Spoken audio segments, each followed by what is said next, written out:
Well, good afternoon, everybody. I'm State Representative Dan Christensen. Welcome to the House Republican Caucus Room. Today with me, I've got Representative Shea to my right, who is the House Republican Caucus Chair, and then I've also got Representative J.T. Wilcox, who's the House Republican Floor Leader.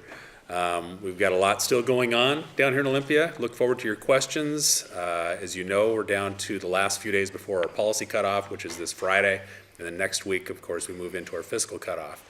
But with that, I'd like to hand it over to Senator Becker.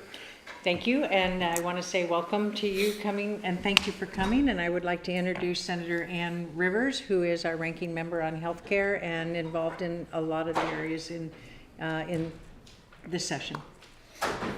So let's open up for questions. Who'd like to go first? Just wanted to get your thoughts on the report that was released today following the investigation into the salmon net pen failure at the caucus. Have you guys seen the report that was released? I have not seen it, sorry. I've been in meetings since early this morning. It's This just is my a first break. general issue.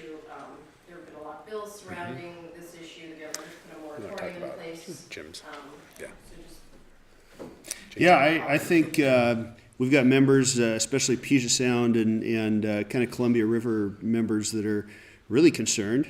What you hear quite often is, concern for the jobs that are involved in the net pens, but also concern that the state for decades now have been putting an immense amount of resource into trying to promote salmon recovery, and we're really reluctant to stand still when things happen that might make it more difficult to preserve the wild runs. I represent the southern part of the Puget Sound area, including parts of the Nisqually River, and those are the most threatened runs of all. And Jim Walsh sponsored probably the bill that made the biggest impact. There have been some bills that take a little bit slower look at how we're going to deal with these. And the fact that this report is coming back, I think, is, as we get a chance to digest it, going to add to the discussion. And I think some of those bills are going to move forward. Senator Rivers, can you talk a little bit about what the McCleary Group is doing as far as trying to go forward with some sort of solution? So to date, we have identified the areas where we think that we need to have the focus of our activities be, and also taking into consideration the existing bills that have been coming out that have been all labeled the McCleary fix. Everybody's got a McCleary fix, and I didn't realize that what we had done was that broken. So the discussions are ongoing, and I know the stakeholders are also actively engaged in helping to form that those decisions. At this time, I'm not at liberty to share just like we did last year. We're really honoring the work that's being done in the room, and probably you'll definitely see something in the near future, I'm sure. Follow up on that, the carbon tax proposal. We've got the Democrat leaders saying they think they can get some Republicans in both the House and the Senate to vote for it. Is that a valid observation on their part, or you can enforce strict party discipline, or just say vote it however you feel? How valid is the Democrats' claim that they can get some Republicans on? Sure. I think that, look, we even, our caucus produced, Representative Bolt produced a bipartisan bill dealing with, especially with the policy end of things, not with the tax end. But let's go back to the week before session began. We had our Associated Press meeting, and both Democrat leaders, the Speaker of the House and the Senate Majority Leader, both said, Democrats, that it would be a very big lift. And I don't want to overstate what they said, but that was very close to what they said. It would be very difficult, especially in a short session, to take that particular issue on. And those are our majority leaders down here. It was brought up again during City Club that next Friday in downtown Seattle. The question was asked about it. Again, leadership from the Democrat side did talk about the fact that it would be very difficult internally within their own caucuses to be able to do that. So I don't know what reality looks like today over there. You're going to have to ask those caucuses. What I will tell you is our caucus has been standing pretty strong on the fact that we don't believe that if you really have a carbon problem, we don't believe that the tax aspect of it is really going to solve any of that problem, except it's going to create a massive burden to the citizens of the state, especially our middle class and lower class folks that we have in Washington state. The proposals before us, I mean, if the Democrats want to move forward on a 20-cent gas tax increase, an 11% natural gas increase, a 6% utility tax increase to do something to create a lot of money, $3+ billion over the next few years, but really doesn't get it at the meat of the matter that they say is the actual problem with carbon, with comparison to a bill that our own Republican members have worked on in a bipartisan way, which actually incentivizes folks, people, companies at all levels to actually reduce their carbon footprints that to me is, comparing what I've referred to as tax rich and policy poor on most of the proposals we've seen down here, where the proposal we have is policy rich and very low on the tax end, if any. It's an incentivized plan, and what's interesting too is if you look at the bills, especially the one that Richard DeBolt put forward, many folks from the environmental community have endorsed his bill because of the fact that it is actually going and incentivizing folks rather than just penalizing folks. And I think that's a big difference right there. What sort of conversations have you had with the governor's office about DeBolt's proposal? With DeBolt's proposal, specifically with the governor, I can't say that I've had any long discussions on it at all. The governor has been very strong in support of his own piece of legislation that he's been working on. With respect to ours, I know that there's been some interest, but direct conversations I've had with him on it are pretty minuscule. I'm trying to pin you guys down. So are both chambers essentially saying the Democrats' chances of peeling off 1, 2, 3, 5 Republican votes for a carbon tax is Pretty difficult in my caucus. And I think it's pretty difficult in our caucus as well, but you have to remember each person represents their district and they'll vote their vote. But I think it's been very, very clear to us about the 20% or the 20-cent tax that would put on gas and what it would do to the people in my district. The people in my district live where they do and they work in Kent, Auburn, Renton, etc. So putting that additional burden on them would absolutely kill them. And I've had so many people saying, we cannot accept this. Tax on energy is not feasible in their mind. And The first question is, will their caucus support it? Furthermore, the bill that I was talking to is actually House Bill 2283. Currently, it's scheduled to be exec'd out of committee this Thursday. This is the one that's policy rich. It's got tremendous amount of incentives on there for the utilities companies, for the manufacturing companies, anybody who's a consumer of, and a producer of carbon is being incentivized by this. And so if you have not been involved or haven't looked at 2283, I think that it's worth taking a look at, especially since it's a bill that it was put together in a bipartisan fashion over the interim. Democrats and Republicans working on it. We've got a lot of folks from the environmental community that are highly supportive of the bill. And it is the bill right now, not the governor's bill, not any of the other carbon bills, but it's a Republican bill that's being looked at for executive session this Thursday. Yeah, been any discussion in either caucus about the death penalty ban? About? The death penalty ban. No, we have not. No, we Haven't have had not. any, no discussion this year so far. So the Senate passed a bump stock ban last week. Is there any support in the House Republican caucus for that? At this point, the answer is no, that I know of. But what I would tell you, and the general sentiment from a lot of people that I have been talking to, is very simple, that banning one more piece of plastic, creating 3 more permits, hiring 10 more bureaucrats is not going to stop bad people. It's always going to be good people that are armed that are going to stop bad people that are armed. And I think that sentiment runs very deep in our caucus. Okay, but what's wrong with banning bump stocks? And I'm coming at you with the fact that who in the heck needs to shoot a rifle fast? Well, some of us If like you- to shoot, and some of us like to see how fast we can shoot. It isn't with a bump stock, but I like to shoot my rifle and see how fast I can go. I'm not really fast, but that's just my option, owning my rifle, and I feel very strongly that I'm not out there to shoot someone, but if I want to try to shoot it as fast as I can, that's my prerogative. Where we really are not focusing here is on the fact that and what we're trying to do in so many different ways is get the mental health treatment out into the communities and help these people that are demonstrating some issues. We've shown some some willingness to have background checks for people that have had suicide thoughts and suicidal thoughts, etc. But to ban one little piece of a gun, saying that that's going to resolve everything is not reality. We need to get more reality out there in how do we get that mental health help out there? How do we get the people to realize that they may have a mental issue, or maybe they have thoughts to this, and where can they get help?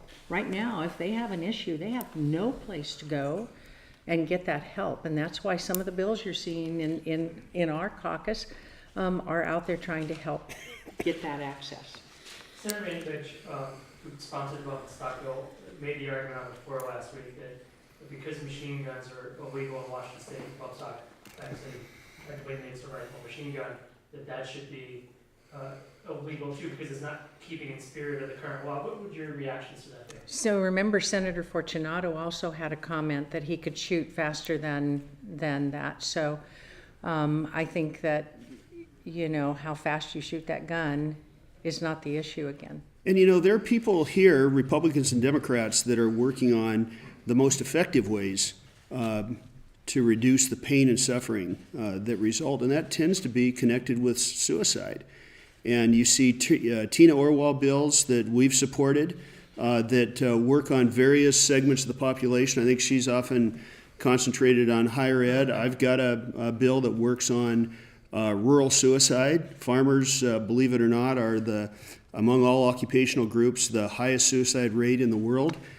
These are where you really see mortality. And I think there are serious efforts, they're not very well funded at this point, but serious efforts by the most serious members of both the House and Senate, including, by the way, cooperation from the NRA to take a look at this problem that probably is preventable and would make a huge impact on death rates. Should machine guns be illegal in Washington State? They are illegal in They Washington. are illegal. Should they be illegal? I'm good with that. Sure. And I'm fine with it. Machine guns be illegal? Okay, going back, why should machine guns be legal considering their main function is to spray as opposed to it's more of a spray type of thing as opposed to aiming at a target? And also getting back to firing rapidly, when you're firing a rifle, you have to go through that whole relax, let your breath out, stabilization thing between shots, so it's more of if you're shooting with a bump stock, you're just I actually, blowing away. I've never served in the military, but I do have family in Norway, and I was visiting Norway several years ago. And one of my family members is an officer in the Norwegian military, and they gave us an opportunity to fire a fully automatic machine gun when we were there. It was very interesting. I'd never shot a fully automatic weapon before, and I've never shot one since, not unlike many of my members of my caucus that are military background. I'm actually quite a proficient shooter, unless you put a machine gun in my hand. It is one of the most inaccurate weapons you can ever shoot. What it wants to do is shoot the first bullet on your target, and then the barrel goes up, up, up, up, up. And if you have the wherewithal to try and hold that thing down, you're gonna be just lodging a lot of stuff way up in the, I was shocked. I had no idea how inaccurate they were. The reason I bring that up is I think that there is a misunderstanding as to just because it's, accuracy is what the issue was here. And actually, the more rapid fire you've got, the more inaccurate you're going to be. unless you are a professionally trained, at it, and I'm not saying, and I've said that I've not supported, having machine guns. And I think the existing laws we have with respect to fully automatic machine guns, I agree with those.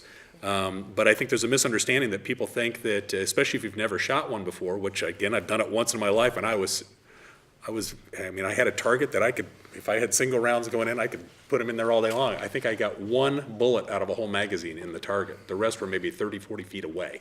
Now, maybe I'm just really bad at it, but I'm not a little guy, but it was not accurate at all. Okay, I guess it'd be what I'm challenging everyone on is when you're shooting fast, you're not shooting for accuracy. And John, I'd challenge a little bit because there are a lot of serious people working on the things that really kill people in Washington. Representative Graves last weekend won a significant Republican award, and he dedicated his whole speech to working on, I think he called it an epidemic of loneliness, and then he tied that to suicide. We know that creates, that causes far more deaths than anything else in this state, especially, among young people. And we should be talking about advancing those bills and funding those bills. Nobody's asking for very much. You don't get any headlines for those, but if you really care about your neighbors, those are the bills that we will be working on and, putting our best minds on. UW has a great program. I was talking to the director of their suicide prevention program today. They want to cooperate. We've got this vast coalition of people in the rural suicide bill, for example. Almost all the commodity commissions are interested in possibly funding this, but even more importantly, promoting the use of prevention tools among people that are depressed and lonely. Isn't there room in the legislative debate, though, to address both the very serious issue of suicide, but also trying to prevent something that hasn't happened, so that, in future sessions, you're not having to then address a mass event that we've seen happen in other Well, I would very much like to think that, but at this point, that effort is drowning out the effort to prevent something that is creating far more misery. Let's talk about prevention. Let's talk about prevention from the perspective of veterans and veteran suicides, especially among National Guard soldiers, some of whom I've served with. I mean, we have had broad bipartisan support on several bills to not only expand veteran services and referrals, but also to help veterans before something happens to them. And I think for many of us, that is exactly where the focus needs to be, and we don't need to be distracted. And I'm not saying that this is not a legitimate discussion, but we have veterans dying now, and that needs to have our attention. At least that's where my passion is. And again, my passion on this whole issue has been through the ability to offer telemedicine services into the rural communities and out into the urban areas. And I've been working with the University of Washington, and they'll be coming down, but we actually have a pilot program going on in Eatonville that is putting mental health treatment options and abilities for people to come in, but they're only for Medicaid at this point. And mental illness is not limited to Medicaid. It is everywhere that anybody recognizes it. So these projects that all of us are talking about are occurring as we speak, but again, as Representative Wilcox said, they don't get the headlines. Something like this does, and really and truthfully, working with the University of Washington, and I said it last week, is we cannot just strive to make good patients, but we have to make patients well.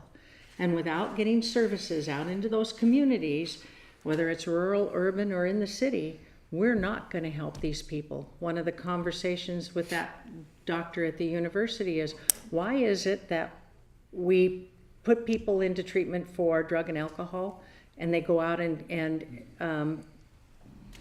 have a bunch of drinks and kill someone? Why is it that we have people in mental health treatment for years and they go out and shoot someone? And that's where we have to change that focus, is on how to make people well, not just giving them care. Can I ask you on a different topic?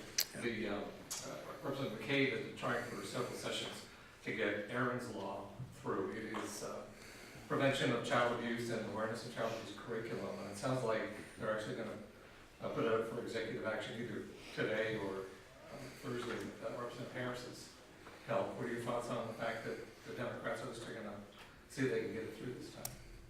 Well, I mean, we're glad that the bill is moving forward. There are several bills like this, though, and kind of going back on some of the things we've been talking about up to this point, there are some serious issues that we deal with down in Olympia. And guns, of course, is part of it.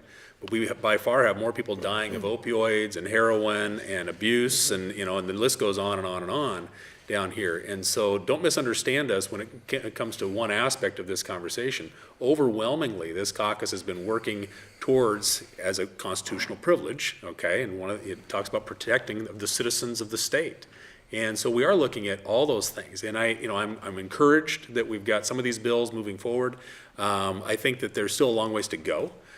We have a pilot project in Snohomish County that we're working on. I just met with my law enforcement there on that deals with from not only bringing in that person who's suffering from an opioid addiction or heroin or methamphetamine or whatever it is, but it's how do we process them? The cheapest way has been just put them in jail. Let them go through their withdrawals, put them back out. Well, we all know how that's worked. And it's worked horribly. What we're doing up there is we're working with the medical community, the counseling community, the rehab community, everybody from one end of the spectrum to the other, and we have a building in place, and that's why it's so important for us. Is it going to solve the statewide problem? No, but I don't think that we have really taken on and wrapped our arms around the whole problem. What we've done with respect to many of these things is we've said, let's put more money over here, let's put more money over here, but how do they all work together? And as Senator Becker was talking about here, we've not really grasped the whole problem. We think that throwing money at certain aspects of it is going to solve it, and that's just not the case. It's proven not to solve the case just by sheer statistics. The numbers are continuing to rise. The abuse, the deaths, the horrible stories are continuing to rise here. And we're going to have to take this on holistically, not just in little pieces here. I think that suicide is a big issue. More people are dying by firearms because of one bullet being self-inflicted. And as somebody who lost a family member to somebody who suffered from mental illness, who murdered my family member, yes, we take it personally.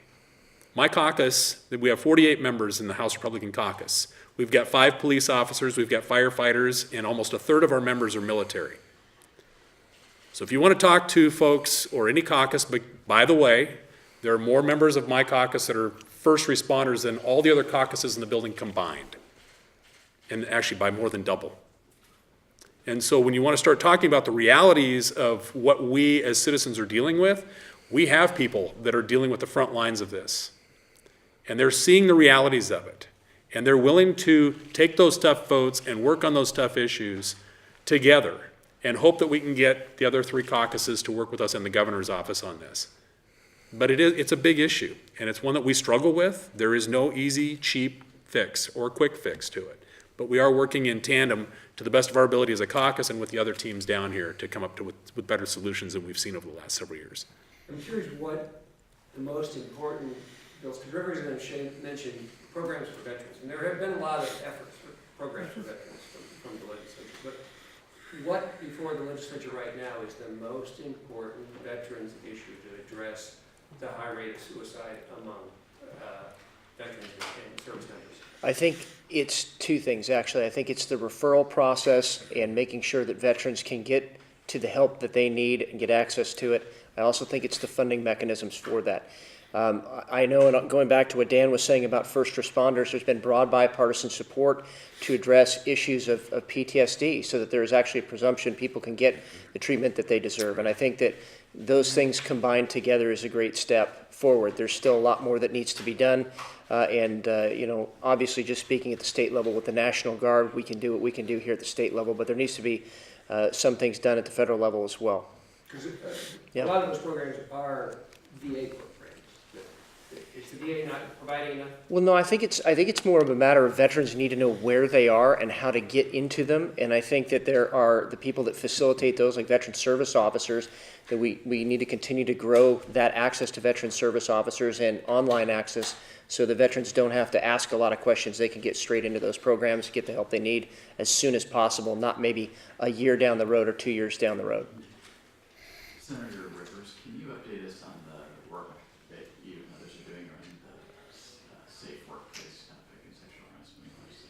You'll be seeing a resolution come off the Senate floor in the near term. We have been in the Senate meeting as a group to talk about trying to define how big are the issues that we have to deal with here, what are some good steps forward, and so I think you'll be seeing a lot more action on that very shortly. What kinds of changes do you think the Senate is going to make to the resolution from the House? I think that that's yet to be determined since it's only recently been put up. Not all of the amendments, I think, have been offered yet. But I think that everyone has a little bit different idea of things that can be done to be helpful. And so I'm sure that we'll be having a robust discussion on that very shortly. Is there any specific yet that you can point to? I know there were some changes made right before session, but anything that's been decided at this point? Well, I think for us to be able to gather together and make a decision in a joint way that will allow for us to have one legislative set of rules and guidelines will be very, very important. I was a member here.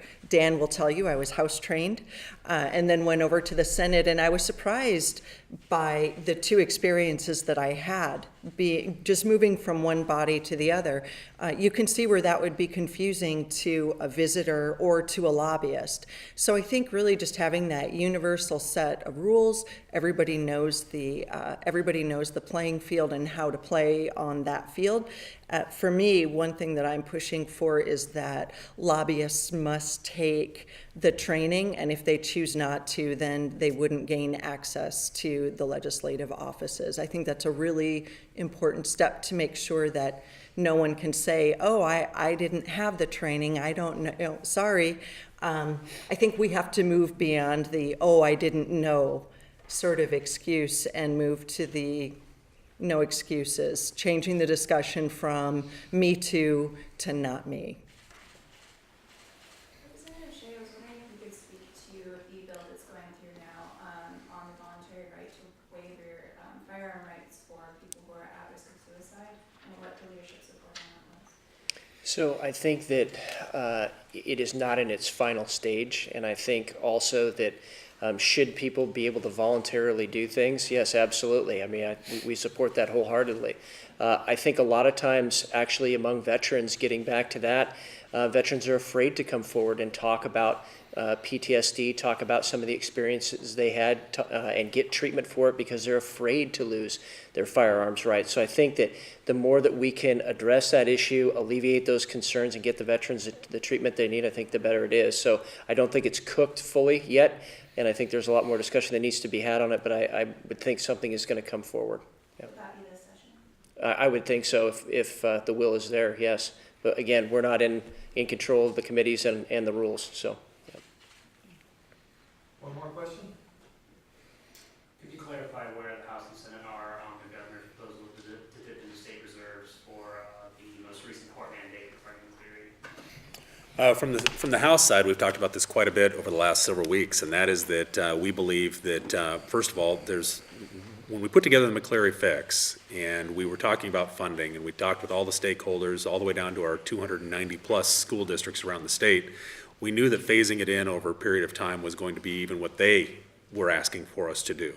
The fact that the court's proposal is to add another $1 billion plus to this, and then with the governor trying to tap into a rainy day and reserve accounts to do this, we just do not believe, especially with the amount of new revenue that's coming in, and what we already are on track to do, especially since the court already in the same letter said that we've complied with everything, except for the timing. We want it bumped up a year. We believe that we are on the right track. with all due respect to the courts, you know, we're the ones who dealt with all the school districts around the state. We're the ones who dealt with all the counties around the state. We're the ones who understand the levy processes. We're the ones who set all those policies and worked on those issues for years to come to an agreement on it. Are there tweaks we have to do in it? Absolutely there are. And those are things we are working on. You know, when it comes to how the salaries work, when it comes to, you know, our regionalization issues and things and some of the challenges many of our school districts are dealing with, we're still working on those. And I'm very optimistic we're going to see some of those challenges that our districts are dealing with today, that we'll be able to handle some of those things as we move forward. But please understand too that as legislators, we represent a very broad spectrum of different types of even school districts. You know, nearly a third of the legislature has one school district they represent. I have 16, from 4A schools down to my smallest has a graduating class of less than 2. And so the challenges are vast. And so that was part of the, you know, how we are working with the different school districts and their various challenges. And it's not just about, you know, how much money is going into the schools. It's about preparing those and allowing those school districts to adapt to a system that's been in place for decades, to a brand new system. They're just trying to understand. Many of them are still confused about it, and that's not even just our small school districts. Many of our larger school districts are having struggles internally with how they restructure themselves to accommodate. So from our caucus perspective, we're not supportive of dipping into our reserves and our rainy day funds to deal with this. We believe we are on track, and again, that's with respect to the courts on this. But I think it's going to work out just fine for everybody. Thank you.